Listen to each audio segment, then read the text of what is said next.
Hello, I am in a hotel right now because I'm actually at a con. I'm at Kineticon, and none of the guests have arrived yet. They got me a day early, so I was just like, okay, well, bring my work with me, watch a bunch of avatars. So next couple you might see in this hotel room. Okay, this next episode here, we got the Avatar and the Firelord. And, boy, nice to finally see what he vanished means. In the opening, it's like, when we needed him the most, he vanished. I'm like, yeah? So it's nice we finally get information on that. Another good...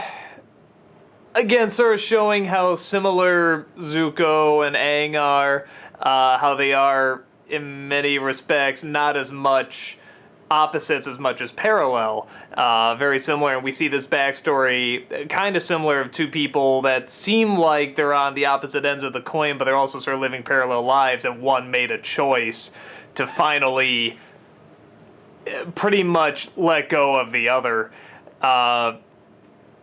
Well, really, they both did, didn't they? Because the Avatar decides, no, you've gone too far. I'm gonna never look back on you. And then the Firelord, he actually comes back, sees he's in trouble, starts to help, and then decides to let him die, pretty much. And yeah, it's nice to know the story. I like stories about either close friends or siblings that fall apart. You know, they used to be best friends, and now what has happened? I don't know why I like those. Again, it's fascinating to see if they take the route, oh, hey, you can come back, or no, you made your choice, you have to live with it.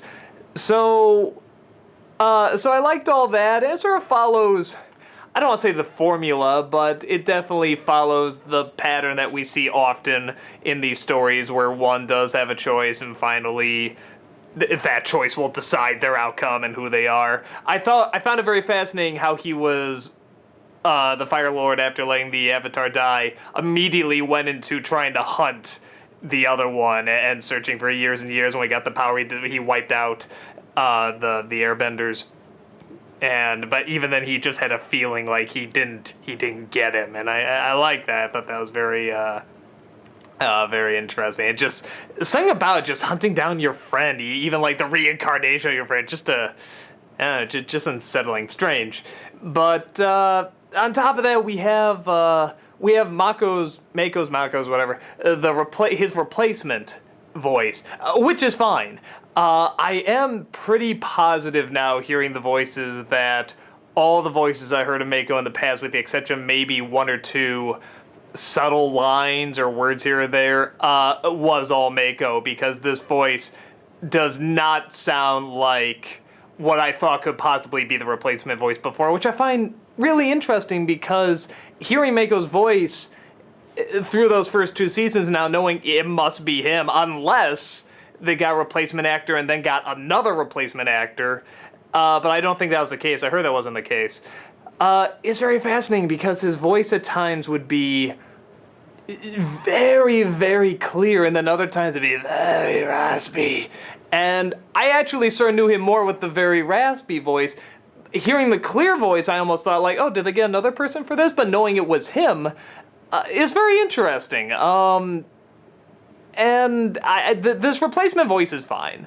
Like I said, I mean, they had to get somebody else to fill in the shoes, and he does it great. At first, I was like, oh, that's the replacement voice. So to that extent, I guess it was a touch distracting. But no matter what, you can't get around that unless you know for a fact that, unless it's like pitch perfect, which nobody's voice is going to be exactly pitch perfect to the other, except my brother and I, and that is freaky, and we apologize for that. So, bottom line, you got this good episode, gives some good backstory. Obviously, the uncle is building up more, that Zuko does have more, even though he thinks his journey is over, he's saying, no, you do actually have a part you can still play in this, and you can truly redeem yourself. Like, it's basically redeeming himself twice. Once for the Fire Nation, well, that didn't work, he still feels like shit, now he's gonna redeem himself for himself, which the uncle was saying, that's what you shouldn't have been doing to begin with. So, I like that the uncle is talking to him again. I don't know if I needed something to push him to do it. because that was the one thing I was like, wait, why is he suddenly talking to him again? Why is he suddenly saying, hey, you have this chance, you have, when he was given the silent treatment for so long? But I'm not that bothered. I think the reason is that, why do people give the silent treatment to begin with?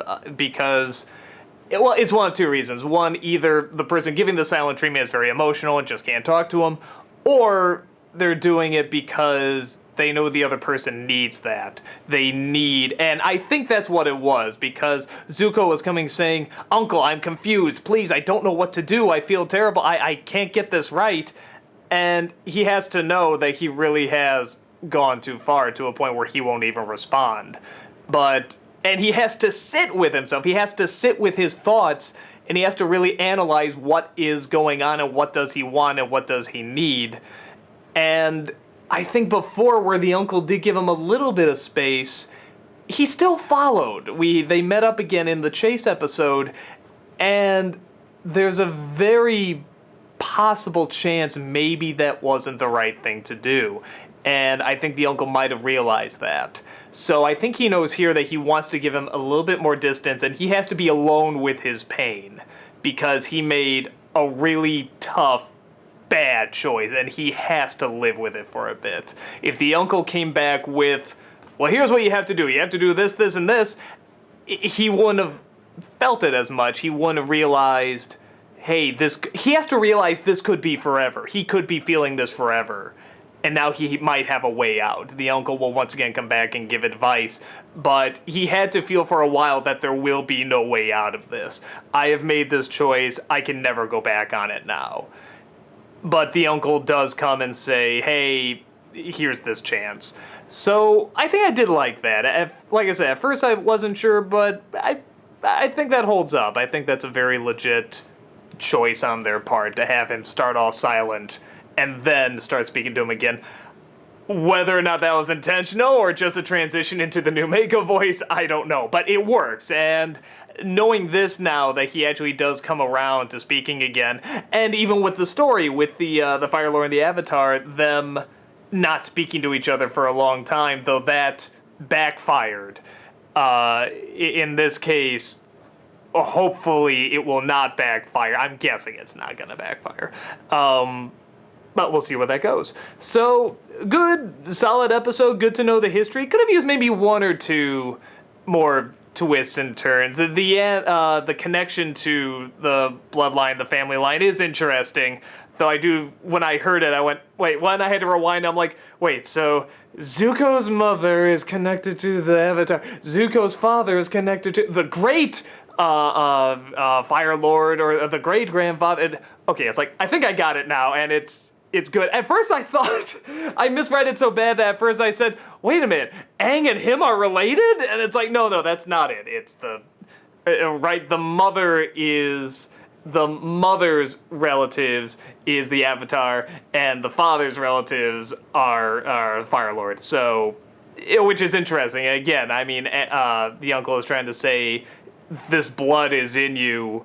You have a chance to turn around, which I never know about that. It's like, well, it's in your blood. Because you have the blood, it's sort of that midichlorian thing. It's like, I don't know. But maybe it's just what Zuko needs to hear to get his head back in the game and realize what he really needs to do. So whether or not you buy that or not, whatever, genes being passed on and so forth, I mean, it could be, maybe not, but it's what Zuko needs to hear. So, yeah, I'm interested to see where the next episode goes. I'll see you at that one.